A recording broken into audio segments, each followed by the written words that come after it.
We're here at Digital Hollywood Fall 2013 with Jeffrey Capen, who's the founder of Peak Hosting, and you're going to tell us a little bit more about the company. Absolutely. So as a managed service provider, there's lots of options that companies have when outsourcing, when they basically decide, you know what, I don't want to be an internet plumber, who can I give this to?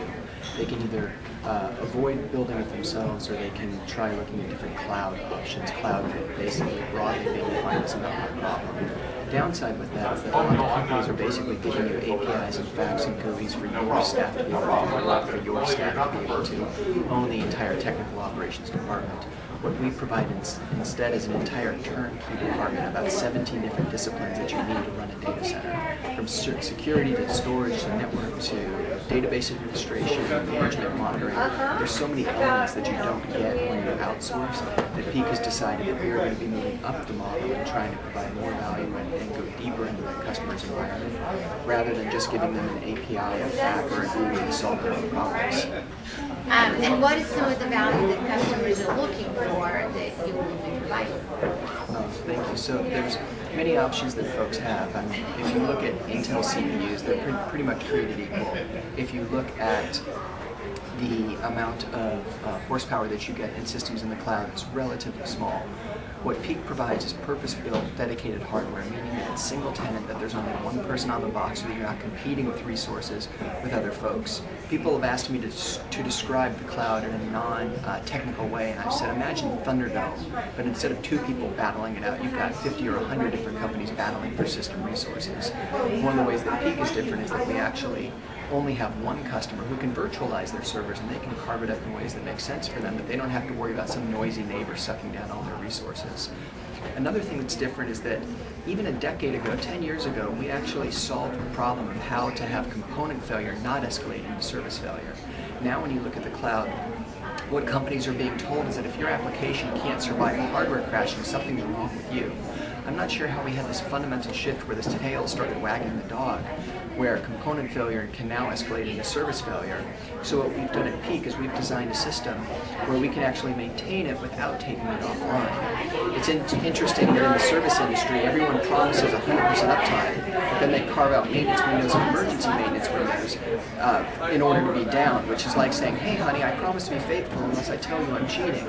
We look at it from the standpoint of, we would much rather build an environment that you can trust is going to work, that we can actually repair without taking customers offline, because to tell a company, sorry, you're going to be down Tuesday at 2 o'clock in the morning and you don't have a choice in the matter, really doesn't sit well within the industry.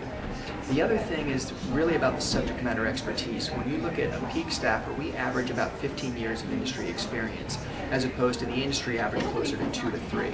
We have a 2 to 1 customer to staff ratio, where the industry average is closer to 50 to 100 to 1. It's a very different model where we focus on bigger environments, more complex environments, that allows us to go to the bottom of the ocean. So our business model actually provides a mechanism by which we can give attention and give detail, because we're not trying to scale to be this massive public company. I think the only person that's excited to hear that Rackspace and other companies are generating more revenue per square foot are the investors. It's not necessarily the customer who's on that server and all of a sudden has 10 other folks battling for those system resources. So there's quite a few ways that we're different than other folks in the industry. We're really excited about it. It seems like your space should be commoditized right now, but it's not by any stretch of imagination. Oh, absolutely. I mean, it's very easy to say, same folks are running Microsoft OSs, or running Ubuntu, or they're running an Intel server and an AMD CPU. It's very easy to say that there's so much commodity, but it's really about the service. That's the subject matter expertise, it's the industry expertise that is what's going to set a company apart. And at Peak, we hire folks that have been doing this at least 15 years. We are all nerds at heart, that we love the technology, that's what we want to provide. I love networking. My background is in networking. I'm not joking when I say that my children's initials are EGP and BGP, which were based on exterior gateway and border gateway protocol. These are routing protocols, that we love what we do. And so when you look at the typical bandwidth, when you look at CDN, when you look at co-location, yes, those are absolutely commoditized services. But the things that most companies can't get enough of are talented staff that have gone down this route before. At Peak, we actually have two sides to the organization. There's the consulting side and the managed services side. The consulting side is when our engineers, when our architects are working with very large companies, biggest companies in social media, in streaming media, in online dating, and all the different verticals in advertising or other things that you can think of around big data. And so we've seen how to solve these problems, that we've seen what it takes to scale to a very large, successful, 100% up environment. And we apply that knowledge, we apply those best practices to what we do in our managed hosting environment. So it's not necessarily a company focused on how do I deploy a server and then deploy 100,000 of those servers. It's what did the biggest companies out there do to be successful? What are the technologies that they used? What are the ways that they deployed their big data, their Hadoop, their Memcache, or their Redis environments? And then how do I take that and make it work at a different scale for companies that are looking for that sort of growth?